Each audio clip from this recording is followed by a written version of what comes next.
delivering smiles all around the professional careers. Reach us to reach them. இப்போ social media முழுக்க வந்து திரு விஜய் அவர்கள் எந்த தொகுதியில் நிற்பார்?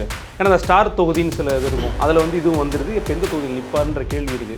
உங்கள் பார்வை என்ன, இல்லை உங்கள் கணிப்பு என்ன? முதல்ல ஒரு விஷயம் புரிஞ்சுக்கணும், அவர் சென்னை விட்டு போக போகிறதில்ல, வேளச்சேரியை முடிவு பண்ணாங்க. அது கிட்டத்தட்ட பக்கத்தில், பனையூருக்கு பக்கத்தில் சோழிங்கநல்லூர் தொகுதி அவங்க தொகுதி. சரி, அதை விட்டா என்ன, அடுத்து வேளச்சேரி, அதில் வேற ஆரம்பிக்குது, விஜய் வேளச்சேரி. கடைசியில் என்ன முடிவு பண்ணுறாங்கன்னா, பெரம்பூர் தான் அவருக்கு சரியாக இருக்கும். கிறிஸ்துவ சமூகத்தை சார்ந்தவர்கள் 15 விழுக்காடு பெரம்பூர் தொகுதி இருக்காங்க. அது ஒன்று. ஏன்னா அடிப்படையில் நிறைய நமக்கு அதுக்கான தரவுகள் இருக்குது. பெரம்பூரில் வேற என்ன தகுதி இருக்குது? சிறுபான்மை மக்கள் இருக்காங்க, கிறிஸ்துவ மக்கள் இருக்காங்க, சென்னைக்குள்ளே இருக்குது. இன்னொரு முக்கியமான தகுதி இருக்குது. இது மற்றவர்கள் எப்படி பார்க்குறாங்கன்னு தெரியல. இது வந்து உங்களுக்கு வந்து நான் உடச்சி பேசுகிறேன் எல்லாத்தையும், கிட்டத்தட்ட போஸ்ட்மார்ட்டம் மாதிரி. இன்னொரு பார்வை இருக்குது. நாம் தமிழருக்கு வந்து பார்த்திங்கன்னா 30,000 வாக்குகள் விழுந்தது 2021 ஒன்று. அதே மாதிரி பார்த்தீங்கன்னா கமலஹாசனுடைய கட்சி மையத்துக்கு பார்த்தீங்கன்னா அவர்களுக்கு 8 விழுக்காடு வாக்கு கிடைச்சது. அப்போ இரண்டும் சேர்த்தே அது ஒரு 40-45,000 வாக்குகள். இந்த வாக்குகள் விஜய்க்கு விழுன்னு நம்புறாங்க. இன்னைக்கு வந்து கள ஆய்வு செய்தவர்கள் விஜய்க்கு ரிப்போர்ட் கொடுத்துருக்காங்க. இறுதியாக பெரம்பூரில் விஜய் போட்டியிடுகிறார், அதில் மாற்றுக்கிறதே கிடையாது. ஏன்னா பெரம்பூரை விட ஒரு சேஃபான தொகுதி விஜய்க்கு இல்லை. ஆகாயம் நேயர்களுக்கு வணக்கம். எழுத்தாளர் மற்றும் அரசியல் விமர்சகர் திரு புதுமடம் ஹலீம் அவர்கள் நம்ம கூட இருக்காங்க. அவங்க தான் பேச போகிறோம். வணக்கம் சார். வணக்கம். நாம் தமிழர் கட்சி வந்து எல்லா வேட்பாளர்களையும் ஒரே மேடையில் அறிவிச்சிட்டாங்க. திமுக வந்து பேச்சுவார்த்தை போயிட்டுருக்கு, திமுக அதிமுகவில் பேச்சுவார்த்தை போயிட்டுருக்குன்னு நம்ம கேள்விப்பட முடியுது. தாவேக்காவுமே செயல் வீரர்கள் கூட்டம்லாம் போட்டாங்க. இப்போ சோஷியல் மீடியா முழுக்க வந்து திரு விஜய் அவர்கள் எந்த தொகுதியில் நிற்பார்? ஏன்னா அந்த ஸ்டார் தொகுதின்னு சில இது இருக்கும், அதில் வந்து இதுவும் வந்துடுது. இப்போ எந்த தொகுதியில் நிற்பார்ன்ற கேள்வி இருக்குது. உங்கள் பார்வை என்ன, இல்லை உங்கள் கணிப்பு என்ன சார்? அதாவது நீங்கள் இப்போ சொன்னீங்க பேசும்போது, நாம் தமிழர் வந்து 234 தொகுதிகளையும் வேட்பாளர் நிறுத்திட்டாங்க அப்படின்னு. அப்போ தாவேக்காவை விட ரொம்ப வேகமாக நிறுத்திட்டாங்க. இப்போ இங்கே தாவேக்கா அலுவலகத்தில் கூட பார்த்தீங்கன்னா அவங்களுடைய அந்த வேட்பு மனு கொடுத்தாங்க. 100 ரூபா தான் விருப்ப மனு 50,000 மனுக்கள் அப்படிலாம் வந்தது. இப்போ எல்லாருமே பரபரப்பாக 50,000 மனுக்களா? திமுகவில் கூட 50,000 மனுக்கள் இல்லையே. ஆனால் திருப்பி வந்த மனுக்கள் 500 கூட இல்லைன்றாங்க. அதை ஃபில் பண்ணி நிரப்பப்பட்ட மனுக்கள். நீங்கள் எந்த தொகுதியில் போட்டிடுறேன்னு சொன்னால் அது ஒரு பொது தொகுதியாக இருந்தால் ஒரு 10,000 ரூபா கொடுக்கணும். அல்லது வந்து எஸ்சி தொகுதியாக இருந்தால் நீங்கள் தனி தொகுதியாக இருந்தால் 5,000. ஆனால் திருப்பி வந்தது 500 தொகுதிகள் கூட இல்லை. 500 பேர் கூட திருப்பி கொடுக்கும்போது சொல்ல மாட்டாங்களோ? இல்லை. இந்த அப்ளிகேஷனை வாங்கி எல்லாம் சோசியல் மீடியாவில் பரப்புறதுக்காக வாங்கினது. அடிப்படையில் என்ன, நானும் வாங்கிட்டோம், நானுமே போட்டிக்கு பாருங்கள் 100 ரூபா கொடுத்து ஃபார்ம் வாங்கிட்டேன். அந்த ஃபார்மு தான் பரவுனது. அது எல்லா இடங்கள்லையும் பார்த்திங்கன்னா மற்ற பெருங்கட்சிகளை விட இவர்களுடைய அந்த அப்ளிகேஷன் ஃபார்ம் மூலம் முடுக்கெல்லாம் போய் சேர்ந்தது. அது உண்மை. நீங்கள் கேட்டீங்க எப்படி இருக்குது பெரம்பூரில் விஜய் போட்டியிட போகிறாரா அப்படின்னு. அதுதான் கிட்டத்தட்ட உறுதியாக இருக்கிறது. அது என்னென்னா, இல்லை பெரம்பூர்னு சொல்கிறாங்க சிலர், வந்து வட சென்னையில் வேறு ஏதாவது தொகுதியில் போட்டியிடுவார், இல்லை சவுத்தில் எங்கேயாவது கண்டெஸ்ட் பண்ணுவார்னு சொல்கிறாங்க. இல்லைங்க, முதல்ல ஒரு விஷயம் புரிஞ்சுக்கணும், அவர் சென்னை விட்டு போகிறதில்ல. அவருக்கு வந்து காலையில் தொகுதிக்கு போனால் லஞ்சுக்கு வீட்டுக்கு வரணும், அந்த மாதிரியான இதுதான் பார்க்குறாரு. ஷூட் போகிற மாதிரி போயிட்டு வரணும். அவர் முதல்ல ப்ரிஃபர் பண்ணது வந்து சோழிங்கநல்லூர். என்ன காரணம்னா, சோழிங்கநல்லூரில் தான் அவர் வீடு இருக்குது. அவர் தொகுதிக்குள்ளே தான், அந்த சோழிங்கநல்லூர் தொகுதிக்குள்ளே தான் பனையூர் இருக்குது. ஆனால் அங்கே போட்டியிட வந்து கடைசியில் விரும்பலை. என்ன ரீசன் அப்படின்னா, சென்னையிலேயே மிகப்பெரிய தொகுதி வந்து சோழிங்கநல்லூர் தான். கிட்டத்தட்ட 8 லட்சம் வாக்காளர்கள் இருக்காங்க. அப்படிங்கும்போது அதில் நின்று அந்த வாக்காளர்களை போய் சேர்ந்து, அது மட்டும் இல்லாமல் அங்கே அதிமுக பலமாக இருக்கிறது.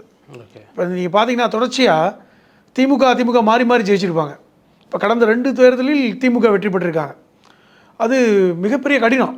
ஆனால் அவர் வந்து அதுக்கப்புறம் என்ன சொன்னாங்கன்னா, வேளச்சேரியை முடிவு பண்ணாங்க. அது கிட்டத்தட்ட பக்கத்தில், பனையூருக்கு பக்கத்தில் சோழிங்கநல்லூர் தொகுதி அவங்க தொகுதி. சரி, அதை விட்டா என்ன, அடுத்து வேளச்சேரி, அதில் வேற ஆரம்பிக்குது, விஜய் வேளச்சேரி. ஏற்கனவே விஜயகாந்த் வந்து இதில் நின்றார்ல, அவருமே வந்து வீட்டில் தான் ஆரம்பிக்கிற தொகுதியில் நின்றார். கடைசியில் என்ன முடிவு பண்ணுறாங்கன்னா, பெரம்பூர் தான் அவருக்கு சரியாக இருக்கும். இப்போ ஏன்னா நீங்கள் ஒரு தொகுதியை மட்டும் சூஸ் பண்ணால் பார்த்தாது, வேலை செய்கிறதுக்கு ஆள் வேணும். இப்போ நீங்கள் ஏன் பெரம்பூரை சூஸ் பண்ணுறாங்க அப்படிங்கிறது ரொம்ப முக்கியம். பெரம்பூரை பொறுத்தவரை அடிப்படையில் பார்த்தீங்கன்னா உழைக்கும் மக்கள் இருக்கின்ற பகுதி. இப்போ வந்து நீங்கள் அந்த பகுதி எடுத்துக்கிங்களேன், திருவிக நகர், அந்த பகுதி வியாசர்பாடி, இந்த பகுதியை உள்ளடக்கிய பகுதி. நிறைய எளிய மக்கள், நிறைய எளிய மக்கள், உழைப்பாளர்கள். அது மட்டும் இல்லாமல் அது குளத்தூருக்கு பக்கத்தில் இருக்க தொகுதி தான். அது ஒன்று. ரெண்டாவது, அடிப்படையில் விஜய் வந்து ஒரு கிறிஸ்துவ சமூகத்தை சார்ந்தவர். அவருக்கு ஜோசப் விஜய்ன்னு நம்ம ராஜா சொல்லி தான் நமக்கே தெரியும். அவர் அடிப்படையில் கிறிஸ்துவ சமூகத்தை சார்ந்தவர். கிறிஸ்துவ சமூகத்தை சார்ந்தவர்கள் 15 விழுக்காடு பெரம்பூர் தொகுதி இருக்காங்க. அது ஒன்று. ஏன்னா அடிப்படையில் நிறைய நமக்கு அதுக்கான தரவுகள் இருக்குது. அது மட்டும் இல்லாமல் சிறுபான்மை மக்களான முஸ்லீம் மக்களும் இருக்காங்க. அப்போ அதுவே ஒரு 25-30 விழுக்காடு இருக்காங்க. இப்போ சிறுபான்மை வாக்குகள் நமக்கு அப்படி சாலிடாக வந்துடும், உழைக்கும் மக்களுடைய வாக்குகள் வந்துடும். அது மட்டும் இல்லாமல் அது வந்து தலித் மக்கள் அதிகமாக வாழக்கூடிய தொகுதி பெரம்பூர். அப்போ இந்த வாக்குகள் நமக்கு ரொம்ப ஈஸியாகிடும். ஓட்டுகளும் பார்த்திங்கன்னா ஒரு 2 லட்சம் வாக்குகள். கடந்த முறை 2021 வந்து போலிங் ஆனதே வந்து 1,98,000 வாக்குகள் என்னமோ தான். அப்போ ரொம்ப எளிதாக மக்களை சந்திச்சிடலாம், ஈஸியாக வெற்றி பெற்றுடலாம் அப்படிங்கிற ஒரு கால்குலேஷன். அது மட்டும் இல்லாமல் சென்னைக்குள்ளே இருக்கிற ஒரு தொகுதி. அதன் அடிப்படையில் தான் நேற்று பெரம்பலூரில் அந்த பகுதி நிர்வாகிகள் மத்தியில் அந்த செயல் வீரர்கள் கூட்டம் நடந்தது. அதில் பார்த்திங்கன்னா அந்த பகுதிக்கு எல்லா தலைவர்களும் போனாங்கள்ல. செங்கோட்டையன் போனார், ஆதவ் அர்ஜுன் போனார், மற்ற தலைவர்கள் புசி ஆனந்த் போனாங்க. எல்லாம் போய் ஆதவ் அர்ஜுன் தான் வந்து அந்த தீர்மானத்தை இது பண்ணி அறிவிக்கிறார். ஏன் இன்னொரு காரணம் அப்படின்னு என்ன சொல்கிறாங்கன்னா, இப்போ பெரம்பலூரில் வேற என்ன தகுதி இருக்குது? பெரம்பூரில் வேற என்ன தகுதி இருக்குது? சிறுபான்மை மக்கள் இருக்காங்க, கிறிஸ்துவ மக்கள் இருக்காங்க, சென்னைக்குள்ளே இருக்குது. இன்னொரு முக்கியமான தகுதி இருக்குது. இது மற்றவர்கள் எப்படி பார்க்குறாங்க தெரியல. சமீபத்தில் தாவேக்காவுக்கு 2 முக்கியமான அதிமுகவை சார்ந்தவர்கள் உள்ளே வந்தாங்க. நீங்கள் செங்கோட்டையன் சொல்லாதீங்க, செங்கோட்டையன் அந்த கொங்கு பெல்ட்டை சார்ந்தவர். முக்கியமான ஒருத்தர் ஜேசிடி பிரபாகர். இந்த ஜேசிடி பிரபாகர் அதிமுகவில் ஒரு முக்கியமான தலைவராக இருந்தார். அவர் 2011 வில்லிவாக்கம் தொகுதியில் சட்டமன்ற உறுப்பினர். அந்த வில்லிவாக்கம் தொகுதியும் பார்த்திங்கன்னா பெரம்பூர் தொகுதிக்கு தொட்டி தான் இருக்கும், தொட்டடுத்து தான் இருக்கும். அதில் முக்கியமான அவர் வெற்றி பெற்றார் அப்பொழுதே. அதே மாதிரி இன்னொரு முக்கியமான தலைவர் விஎஸ் பாபு. இந்த விஎஸ் பாபு 2006 புரசவாக்க தொகுதி சட்டமன்ற உறுப்பினராக இருந்தவர். அது மட்டும் இல்லாமல் அப்பொழுது வந்து குளத்தூர் உடையலை, குளத்தூருங்கிற தொகுதியே கிடையாது. அப்போ அதுக்கப்புறம் தான் குளத்தூர் பிரிந்து புரசவாக்கத்திலிருந்து குளத்தூர் பிரிந்தது. அந்த குளத்தூர் தொகுதியை இவர் தான் ஃபுல்லாகவே பார்த்தார். யார்? விஎஸ் பாபு. 2006 இவர் அந்த புரசவாக்க தொகுதி எம்எல்ஏ. இவர்கள் 2 பேரும் முக்கியமாக இன்றைக்கி வந்து தாவேக்கால இணைஞ்சிருக்காங்க. 2 பேருமே இருக்கிற இடம் எங்கன்னு பார்த்தீங்கன்னா பெரம்பூர். ஸோ அந்த மக்களோட தொடர்புடையவர்கள். அப்போ உங்களுக்கு தேர்தலில் வேலை பார்க்குறதுக்கு ஆள். இப்போ நீங்கள் ஆதவர்ஜுனையும் புசி ஆனந்திலாம் வச்சு நீங்கள் களத்தில் நிற்க முடியாதுன்னு விஜய்க்கு தெரியும். நான் உடச்சி பேசுகிறேன். அதெல்லாம் நின்று பண்ண முடியாது. ஏற்கனவே தேர்தல் எக்ஸ்பீரியன்ஸ் உங்களுக்கு வேணும். களத்தில் வந்து அவங்க 2006 இருக்காங்க. இப்போது நேற்று ஜேசிடி பிரபாகர் ஒரு ஸ்டேட்மெண்ட் கொடுத்தார். என்ன தெரியுமா? நீங்களே அதிர்ந்து போவீங்க. 2011 நான் வெள்ளிவாக்கத்தில் ஜெயிச்சதுக்கு காரணம் விஜய் தான் அப்படின்னாரு. என்னடா அது? அப்போ யார் தலைவியாக இருந்தது? ஜெயலலிதா வந்து உடைய ஆட்சி காலம், ஜெயலலிதா வந்து வெற்றி பெற்ற காலம், தனித்தன்மையோடு வெற்றி பெற்றாங்க. ஆனால் அவர் ஜேசிடி பிரபாகர் சொல்கிறாரு, நான் வில்லிவாக்க தொகுதியில் வெற்றி பெற்றதற்கு காரணம் விஜய் தான். அப்போ இது ஜெயலலிதா இருக்கும்போது சொல்லியிருப்பாராங்கிறது வேறு விஷயம். ஆனால் ஏன் சொல்கிறாங்க அப்படின்னா, அப்போ சொன்னார்ல விஜய், நான் அனிலா இருந்து உதவி பண்ணேன். என்ன நடந்தது நம்ம கொஞ்சம் ஃப்ளாஷ்பேக் போனால் தெரியும். 2011 காவலன் படம் வந்தது. அது ஒரு சிக்கலை கொடுத்தது. காவலன் படம் சிக்கலை கொடுத்தது. என்ன சிக்கல்னா, இந்த தமிழ்நாடு முழுவதும் இருக்கின்ற திரையரங்க உரிமையாளர்கள் வந்து விஜய் படத்தை நாங்கள் ரிலீஸ் பண்ண மாட்டோம்னு சொன்னாங்க. நான் இது உங்களுக்கு ஞாபகப்படுத்துகிறேன். 2011 காவலன் படத்தை நாங்கள் ரிலீஸ் பண்ண மாட்டோம், எங்களுக்கு வந்து நஷ்டத்துக்கு விஜய் பொறுப்பேற்றுக்கணும்னு. அப்போ அந்த பிரச்சனையை தீர்த்து வைத்தவர் ஜெயலலிதா. உங்களுக்கு வந்து 2011 தேர்தலுக்கு முன்பாக. ஆனால் அந்த சமயத்தில் தேர்தலில் வந்து ஜெயலலிதா சொல்லி தான் திரையரங்க உறுப்பினர் எல்லாம் வந்து சரி பண்ணணும்னு சொன்னாங்க. ஆனால் 2006 திமுக தான் ஆட்சியில் இருந்தது. திமுகவுக்கு எதிரான ஒரு மனநிலை விஜய்க்கு இருந்தது. அப்போ 2011 நாங்கள் என்ன சொன்னாங்கன்னா, எனக்கு வந்து ஜெயலலிதா என்ன சொன்னாங்கன்னா, நீங்கள் வந்து தேர்தல் பிரச்சாரம் பண்ணணும். இது வெளிவந்தது. இதற்காக தங்களுடைய ரசிகர் மன்றத்தை அதிமுகவுக்கு வாக்களிக்க வேண்டும் என்று கட்டளையிட்டாருங்கிற செய்திகள்லாம் வந்தது. அப்போ வெற்றியும் பெற்றாங்க ஜெயலலிதா. ரொம்ப மார்ஜினில் தான் வெற்றி பெற்றாங்க. நீங்கள் நல்லா பார்த்தா தெரியும், ஜெயலலிதா தனித்து நின்றாங்க. ஜெயலலிதா அதிமுகவுக்கும் திமுகவுக்கும் இடையில வித்தியாசம் ரொம்ப கம்மி, 1.5% 1%. அப்போ அந்த வெற்றிக்கு காரணம் விஜய் தான் அப்படின்ட்டு விஜய் ரசிகர்கள் வந்து கொண்டாடினதெல்லாம் பார்த்தோம். இது ஒன்று. இரண்டாவது, விஜய் என்ன சொன்னார்னா, நான் அனிலா இருந்து உதவி பண்ணேன் அப்படின்னார். இதை ஜெயலலிதா ரசித்தாங்க, அதெல்லாம் ரைட்டு தான். ஆனால் எப்போ பிரச்சனை வந்தது? 2013 அந்த தலைவன் ஒரு படம் வந்தது. தலைவான ஒரு படம். அதில் ஒரு வார்த்தை போட்டிருப்பாங்கல்ல, டைம் டு லீட் அப்படின்னு. அது எவ்வளோ பெரிய சிக்கலை கொடுத்துச்சு. அதே ஜெயலலிதாவோட முரண்பட்டதை பார்த்தோம். இது ஒரு பக்கம். அப்போ இந்த 2011 விஜயால தான் நான் வெற்றி பெற்றேன்னு சொல்லி யார் சொல்கிறது? ஜேசிடி பிரபாகர் சொல்கிறார். அது அப்போ சொன்னாரான்னு கிடையாது. 2011 சொல்லியிருப்பாரா? வச்சுருந்துருப்பாங்களா ஜெயலலிதா? கிடையாது. இல்லை, அப்போ தாவேக்கா இல்லையே, இப்போ தாவேக்கால இணைஞ்சிட்டாரு. இல்லைங்க, தாவேக்கால இணைஞ்சிட்டாரு இப்போ சொல்கிறாரு. அப்படின்னா தாவேக்கால இணையில சொல்லியிருக்க மாட்டார். அப்போ என்ன சொல்கிறாருன்னா, அப்பொழுதே என்னுடைய வெற்றிக்கு காரணம் விஜய் தான் அப்படின்னு சொல்கிறார். இது ஒரு பக்கம். அப்போ இந்த ஜேசிடி பிரபாகர் அடிப்படையில் களத்தில் நிற்பவர் தான். அவருக்கும் ஒரு செல்வாக்கெலாம் இருக்குது, அதெல்லாம் மாற்றுக்கிறது இல்லை. இன்னொருத்தர் நான் சொன்னல, இந்த விஎஸ் பாபு, இவருடைய இது விஷயத்தை நீங்கள் புரிஞ்சுக்கணும். விஎஸ் பாபு அறநிலைத்துறை அமைச்சராக இருக்கின்ற சேகர் பாபுக்கு சீனியர். ஓகே, சொல்லப்போனால் சேகர் பாபு திமுகவுக்கு வருவதற்கு முன்பாகவே திமுகவுக்கு வந்தவர் இந்த விஎஸ் பாபு. இப்போ 2006 இந்த தொகுதியில் வந்து பிரசவாக்க தொகுதியில் வந்து எம்எல்ஏ இருந்தார். அதுக்கப்புறம் உள்ள பிரச்சனைக்கு அப்புறம் ஜெயலலிதாவை மீறி திமுகவுக்கு வந்தார். அப்போ சேகர் பாபு யாருன்னா அதிமுகவோட மாவட்ட செயலாளர், அப்போ சீனியர். ஆனால் சேகர் பாபு எப்பொழுது வந்து அதிமுகவிலிருந்து திமுகவுக்கு வந்தாரோ, இந்த விஎஸ் பாபுடைய அந்த அதிகாரம் குறைக்கப்பட்டது, அவருடைய செல்வாக்கு குறைக்கப்பட்டது. சேகர் பாபு திமுகவோட நெருக்கமானார். இப்போ நம்ம பார்க்குறோம் எவ்வளோ தூரம் சேகர் பாபு நெருக்கமாக திமுகவோட இருக்காருன்னு பார்க்குறோம். அந்த கோபத்தின் காரணமாக தான் மீண்டும் அதிமுகவுக்குள்ள போய் இணைஞ்சார் யார்? விஎஸ் பாபு. இன்னொரு சொல்கிறேனே, இப்போ கொளத்தூர் தொகுதியில் தொடர்ச்சியாக எப்பொழுது கொளத்தூர் தொகுதி உருவாக்கப்பட்டதோ 2011 தொடர்ச்சியாக வெற்றி பெறது யார்? முக ஸ்டாலின். தொடர்ச்சியாக வெற்றி பெற்றுட்டே இருக்கார். 3 தடவை வெற்றி பெற்றார். இன்றைக்கி 4ஆவது தடவை போட்டியிட போகிறார். இப்போ ஆதிராஜாராம்லாம் வந்து போட்டிட்டார் கடந்த முறை. இதே ஜேசிடி பிரபாகரும் போட்டிட்டார். ஓகே, எல்லாமே தோல்வி அடைஞ்சாங்க. 2016 தோல்வி அடைஞ்சார். அதிமுக சார்பாக போட்டிட்டாங்க. ஆனால் இப்போ 2021 யார் போட்டிட்டாங்கன்னா செய்தி துரைசாமியை வச்சு போட்டிட்டாங்க. அவரும் முக்கியமான ஆள், அவரும் தோல்வி அடைஞ்சார். இப்போ யாரை வச்சு குளத்தூரில் வந்து ஸ்டாலினை வந்து வீழ்த்தணும் அப்படின்னு போகும்போது இந்த விஎஸ் இவரை தான் முன்னிறுத்தினாங்க, விஎஸ் பாபு தான் முன்னிறுத்தினாங்க. இது போன 6 மாதங்களுக்கு முன்பாக கூட விஎஸ் பாபு தான் குளத்தூரில் அதிமுக சார்பாக வேட்பாளர்னு அறிவித்தாங்க.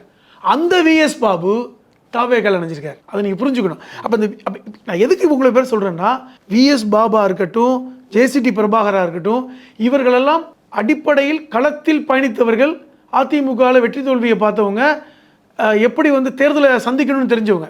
அப்போ இப்படிப்பட்ட ஆட்கள் உங்களுக்கு தாவேக்கால எங்கே இருக்காங்க? இப்போ நீங்கள் அந்த கோணத்தை பாருங்கள், எங்கே இருக்காங்க தாவேக்கால?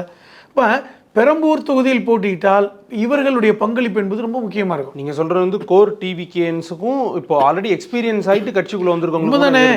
அதுதான் திருப்பி சொல்கிறேன். புஷி ஆனந்தை வைத்து நீங்கள் பெரம்பூரில் வந்து போட்டிக்கிட்டீங்கன்னா விஜய் எப்படி வெற்றி பெற முடியும்? அது ஒரு பார்வை. இன்னொரு பார்வை இருக்குது. நான் இது வந்து உங்களுக்கு வந்து நான் உடச்சி பேசுகிறேன் எல்லாத்தையும், கிட்டத்தட்ட போஸ்ட்மார்ட்டம் மாதிரி. இன்னொரு பார்வை இருக்குது. நாம் தமிழருக்கு வந்து பார்த்தீங்கன்னா 30,000 வாக்குகள் விழுந்தது 2021 ஒன்று.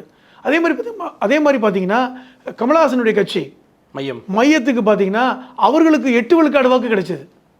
அப்போ 2 சேர்த்தே அது ஒரு 40-45,000 வாக்குகள். இந்த வாக்குகள் விஜய்க்கு விழுன்னு நம்புகிறாங்க. அப்போ ஒரு அரித்தமெட்டிக்காகவும் சரி, கள சூழல்லையும் சரி, சென்னைக்குள்ளேயும் இருக்குது, சிறுபான்மை மக்கள் வாக்குகள் வரும்னு நினைக்கிறாங்க. அது விஜய்க்கு வெற்றியை கொடுக்கும் என்று இன்றைக்கி வந்து கள ஆய்வு செய்தவர்கள் விஜய்க்கு ரிப்போர்ட் கொடுத்துருக்காங்க. அதன் காரணமாக உறுதியாக பெரம்பூரில் விஜய் போட்டியிடுகிறார். அதில் மாற்றுக்கிறதே கிடையாது. ஏன்னா பெரம்பூரை விட ஒரு சேஃபான தொகுதி விஜய்க்கு இல்லை. இப்போ நீங்கள் நினைக்கிற மாதிரி சோழிங்கநல்லூர்லாம் போனார்னா அவர் வீடு தான், அவர் எங்கேயும் போக தேவையில்லை. கேட்டால் சொல்லிக்கலாம், எப்போவுமே நான் தொகுதியில் தான் இருக்கேன். ஏன்னா பனையூரே சோழிங்கநல்லூர் தான் இருக்குது, தொகுதியிலே இருக்கார். எந்த சட்டமன்ற உறுப்பினருங்க தொகுதியிலே இருக்கார் அப்படின்னு கேட்டால் விஜய் மட்டும்தாங்க இருப்பார். 5 வருஷமும் தொகுதியில் இருக்க சொன்னால் கூட இருப்பாருங்க அப்படின்னு சொல்லுவாங்கள்ல. அதுக்காக தான் அவர் அங்கே முடிவு பண்ணார். ஆனால் களச்சூழல் அப்படி இல்லை. சோழிங்கநல்லூரில் நீங்கள் நின்றீங்கன்னா ரொம்ப கஷ்டம் அப்படின்னு சொல்கிறாங்க. ஏன்னா அங்கே வந்து அதிமுக சார்பில் கந்தன் ஒருத்தர் இருக்கார், அவருக்கு தனிப்பட்ட முறையில் கேபி கந்தன், அவருக்கு தனிப்பட்ட முறையில் பெரிய செல்வாக்கு இருக்குது. அப்போ அது வாக்கு பிரியாது. ஆனால் அவரையும் மீறி இங்கே ஒருத்தர் ஜெயிச்சுக்கிட்டு இருக்காரு திமுக சார்பில், அவருக்கும் செல்வாக்கு இருக்குது. அப்போ அங்கே நின்றா டெபாசிட் வாங்க முடியாது, நாம் தமிழரோடவே போட்டியிடக்கூடிய நிலைமை வரும். அப்போ நம்ம சொந்த தொகுதியில் தோற்று போயிட்டா பனையூரில் இருக்க முடியுமா? பனையூரில் வீடை வச்சுக்கிட்டு அங்கேயே ஜெயிக்க முடியலன்னு ஒரு குத்தம் சொல்ல மாட்டாங்களா? ஏப்பா உன் வீட்டு பகுதியிலேயே நீ ஜெயிக்கல, நீ எப்படி தமிழ்நாடு ஜெயிக்க போகிற அப்படின்னு கேட்பாங்கல்ல. அது நம்ம ஏற்கனவே பார்த்துருக்கோம். பனையூரில் இருக்கின்ற மக்கள் எப்படி வந்து விஜய்க்கு எதிராக இருந்தாங்கன்னு. ஒரு எங்களை கேட்காமலாம் உள்ள மக்கள் வராங்க. இந்த விண்ணப்பம் கொடுக்குற காலகட்டத்தில் 50,000 பேர் குமிஞ்சிட்டாங்க. எல்லாமே வந்து 100 ரூபா கொடுத்து 50,000 ஃபார்முகளை வாங்குறதுக்காக வந்தவங்க. அப்போ அது ஒரு பெரிய பிரச்சனையாக போனதுக்கப்புறம் அந்த உள்ள மக்கள் வந்து எப்படியெல்லாம் வந்து இந்த மாதிரி இப்படி பண்ணுறாங்க, இப்போவே இப்படி பண்ணுறாருன்னா வெற்றி பெற்றால் என்ன ஆகும்? அப்போ இதெல்லாம் வந்து அந்த தொகுதியில் ஒரு பெரிய இதை ஒரு எதிர்ப்பு மனநிலையை கொடுத்தது. அதனால தான் அவர் வந்து சோழிங்கநல்லூரை டிக் பண்ணலை. இல்லைன்னா அவருடைய சாய்ஸ் சோழிங்கநல்லூர் தான். தென் சென்னை, சோழிங்கநல்லூர், வீடு பிரச்சனை இல்லை, தொகுதிகளே இருக்கலாம் அப்படிங்கிறது ஃபஸ்ட்டு சாய்ஸ். அதை மீறி இன்னைக்கு வந்து பெரம்பூர் போனதுக்கு காரணம் இவ்வளவு விஷயங்கள் இருக்குது அப்படிங்கிறது தான். சார், சென்னையில் நீங்கள் வந்து ஒரு தொகுதியை குறிப்பிட்டு சொல்கிறீங்க. எனக்கு என்ன கேள்வி அப்படின்னா, சென்னையை சூஸ் பண்ணது ஒரு வயசான டெசிஷனான்னு தான். ஏன்னா சென்னை முழுக்க டிஎம்கே ஸ்வீப் படிச்சிருக்காங்க. நெக்ஸ்ட் டைம் டிஎம்கேடைய ஆட்சி வரும், இவ்வளவு பர்சன்டேஜ் வந்து அவங்களுக்கு ஓட் ஷேர் இருக்குது அப்படின்லாம் சொல்லி ஸ்டாட்டிஸ்டிக்ஸ்லாம் பார்க்குறோம். அந்த சூழல் மாறலாம். ஆனால் சென்னையில் டிஎம்கே வின் பண்ண வெற்றின்றது ஒரு அசாத்தியமான வெற்றி இல்லையா? இல்லைங்க, நீங்கள் இது வரைக்கும் பாருங்களேன், எப்பொழுது ஈவன் திமுக தோக்கும்போது கூட சென்னையில் பெரிய அளவில் வந்து திமுக தோற்றதாக சரித்திரம் கிடையாது. ஜெயலலிதா அவர்கள் ஒவ்வொரு முறையும் ஆட்சியை பிடிக்கும்போது பார்த்தீங்கன்னா சென்னையில் பெரிய இடங்களில் வெற்றி பெற்றிருக்க மாட்டாங்க.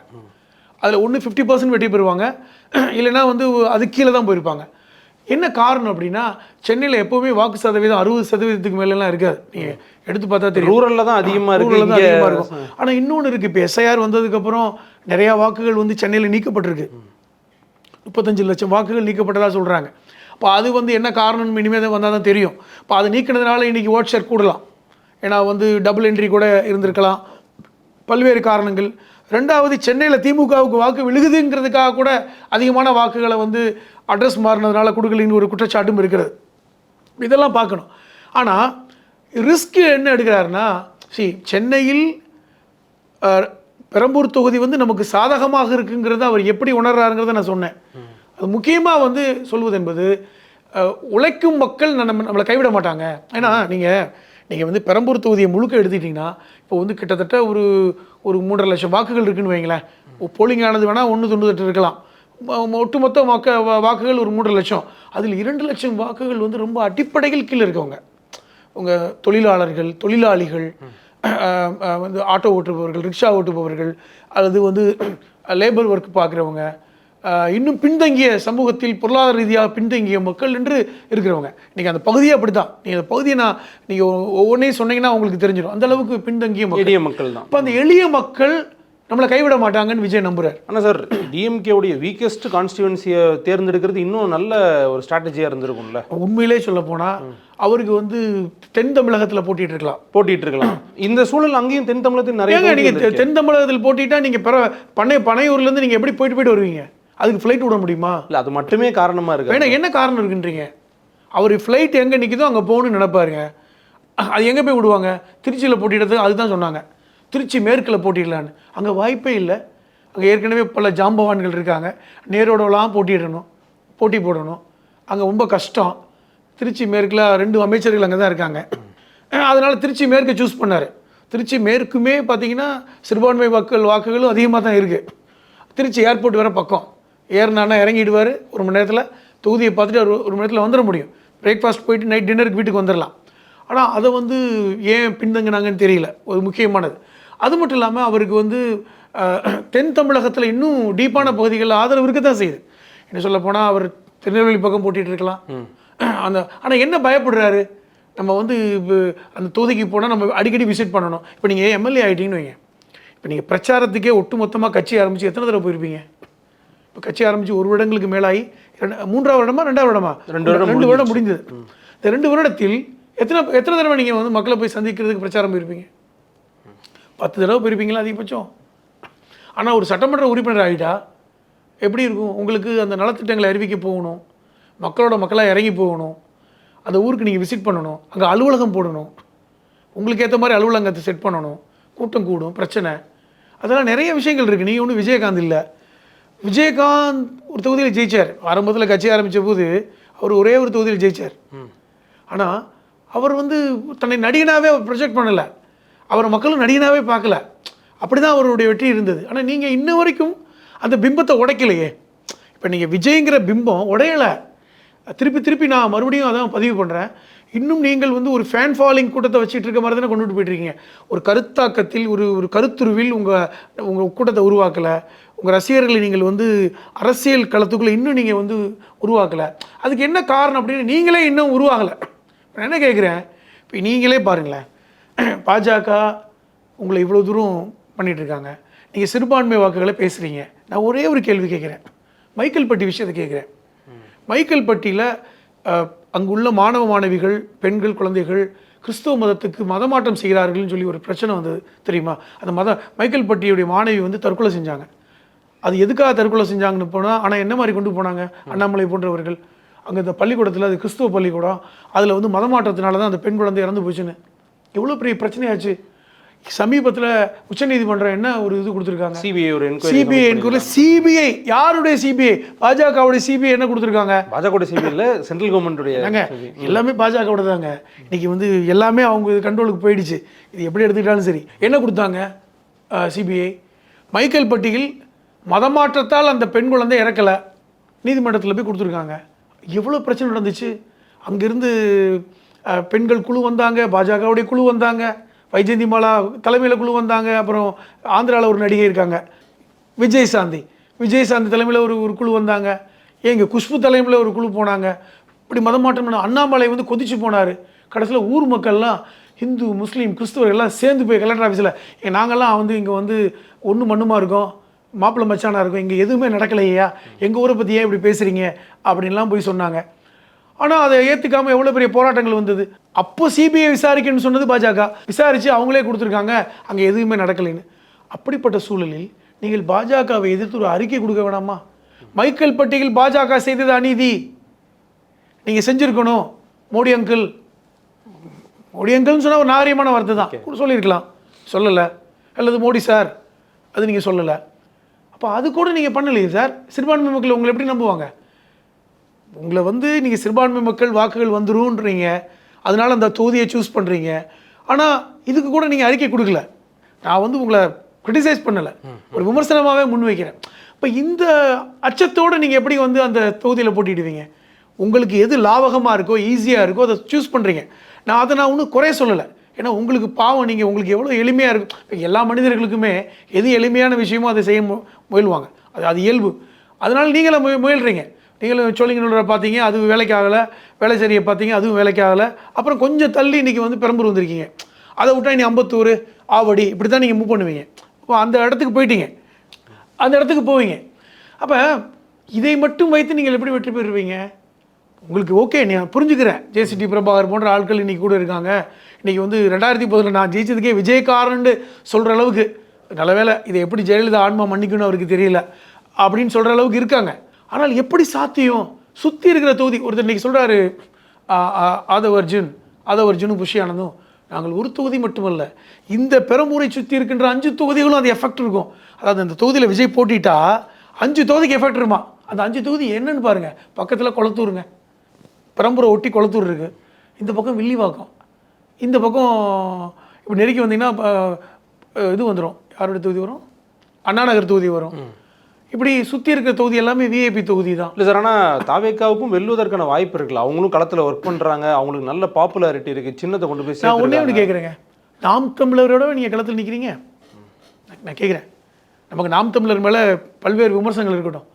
நாம் தமிழர் 234 வேட்பாளர்கள் அறிவிச்சிட்டாங்களே, நீங்கள் எப்போ அறிவிக்க போகிறீங்க? முதல்ல நீங்களே இப்போ வேட்பாளர் இந்த தொகுதிங்கிறத அறிவிக்கிறதே பெரிய இது மாதிரிலாம் இருக்குது. ஒரு என்ன சொல்கிறது, இசை வெளியீட்டு விழா அப்படிங்கிற மாதிரிலாம் போயிட்டுருக்கு. அந்த மாதிரிலாம் நீங்கள் உங்கள் தொகுதியை வெளியிடுறதுக்கு எல்லோரும் அறிவிங்க. நீங்கள் வந்து இப்போ இந்த தொகுதியில் வெற்றி பெற்றுருவோன்னு சொல்லுங்கள். நான் என்ன சொல்ல வரேன்னா, உங்களுக்கு இப்போ 234 தொகுதியிலும் வேட்பாளரை நிறுத்துவதே ஒரு பெரிய டாஸ்க்குன்றேன், ரொம்ப முக்கியம். அது இப்போ நீங்கள் இந்த இடத்துலையே நீங்கள் நாம் தமிழர்கிட்ட தொட்டு போயிட்டீங்க. 234 தொகுதிகளும், ஏன்னா இப்போ தலைக்கு வந்து ஒரு தொகுதிக்கு 2 பேர் தான் வேட்புமனுவே கொடுத்துருக்காங்க, வேறு சாய்ஸும் இல்லை. 2 பேர் கொடுத்தோன்னா ஒருத்தனை நிப்பாட்டணும், அதுதான் முக்கியம். இன்னொரு தகவலும் வருது, 5000 10,000 கூட இல்லாமல் கூட கொடுங்கப்பா அந்த விண்ணப்பத்தைன்னு கேட்குற அளவுக்கு இருக்குது. ஏன்னா விண்ணப்பம் நிறையா வரட்டும் அப்படின்னு. அப்போ ஆக மொத்தத்தில் என்னென்னா, அப்போ வேட்பாளர் அந்த ரசிகர்களுக்கு தெரியுது, நம்ம நின்றா ஜெயிக்க மாட்டோம், நம்ம விஜய்க்கு வேணால் ஓட்டு போடலாம், ஆனால் நம்ம போய் களத்தில் நின்று ஜெயிப்பது கடினம் அப்படின்னு நினைக்கிறாங்க. குறைந்தபட்சம் நான் என்ன எதிர்பார்க்குறேன்னா, விஜய் இருக்கின்ற தொகுதியில் வெற்றி பெற்றாலே அப்போ கொஞ்சம் ஏதோ செய்கிறாரு, மக்கள் வந்து அந்த இடத்துல விரும்புகிறாங்க. அட்லீஸ்ட் விஜயகாந்த் அளவுக்காவது, அதை பாருங்கள், விஜயகாந்த் கட்சி ஆரம்பித்து ஒரு இடத்துல ஜெயிச்சார். அதுதான் இன்றைக்கி அவருக்கு இருக்க டாஸ்க். விஜயகாந்த் வாங்கின வாக்குகளை விஜய் வாங்கிட்டாலே நம்ம வந்து ஓரளவுக்கு மவுஸ் இருக்குது அப்படின்னு ஒத்துக்கலாம். அப்படி தான் எடுத்துக்கணும். நீங்கள் கூட்டத்தை வச்சோ அல்லது ஃபேன் ஃபாலோயிங்கை வச்சோ இந்த 50,000 அப்ளிகேஷன் பாவம் 100 ரூபா கொடுத்து வாங்கி எல்லாரும் பார்த்தீங்கன்னா ரீல்ஸ் பண்ணுறதுக்கு இது என்னங்க, எந்த கட்சியிலையாவது இந்த மாதிரி தேர்தல் போட்டியிடுற விண்ணப்பத்தை வச்சு ரீல்ஸ் பண்ணியிருக்காங்களாங்க? நாம் தமிழர்கள் கூட கிடையாதுங்க. வேற எந்த சின்ன கட்சியில் பாருங்க, எதுலேயுமே கிடையாது. அப்போ இந்த கட்சிகளுடைய ரசிகர்கள் எப்படி இருக்காங்க, விஜய் அதான் புரிஞ்சுக்கணும். இன்றைக்கி விஜய் குழம்பி இருக்கார். என்னடா இத்தனை பேர் வாங்கிட்டு போயும் திருப்பி கொடுக்காம இந்த அப்ளிகேஷன் வச்சு என்னடா விளையாண்டுட்டு இருக்கீங்க? ஒருவேளை ஒரு வீடியோ கூட போடலாம். குறைந்தபட்சம் விண்ணப்பத்தை வாங்கினவங்கலாம் கொண்டாந்து கொடுத்துருங்க தம்பிங்களா, கொண்டாந்து சேர்த்துருங்க தலைமைங்களான்னு கூட சொல்லலாம். அந்த அளவுக்கு இன்றைக்கி விளையாட்டுத்தனமாக இருக்கிறது தாவேகா. நீங்கள் வந்து உங்களுடைய கணிப்பின்படி ஒரு பெரம்பூரில் நிற்க வாய்ப்பு இருக்குன்னு சொல்லி அந்த ஸ்டாட்டிஸ்டிக்ஸ்லாம் சொன்னீங்க. ஒருவேளை இது இறுதி செய்யப்பட்டால் நம்ம தொடர்ந்து பேசுவோம், இல்லைனாலும் வேறு எந்த தொகுதி அப்படின்றத பார்த்துட்டு பேசுவோம். உங்களுடைய நேரத்துக்கும் கருத்துக்களும் ரொம்ப நன்றி. நன்றி. Delivering smiles all around the professional careers. Reach us to reach them.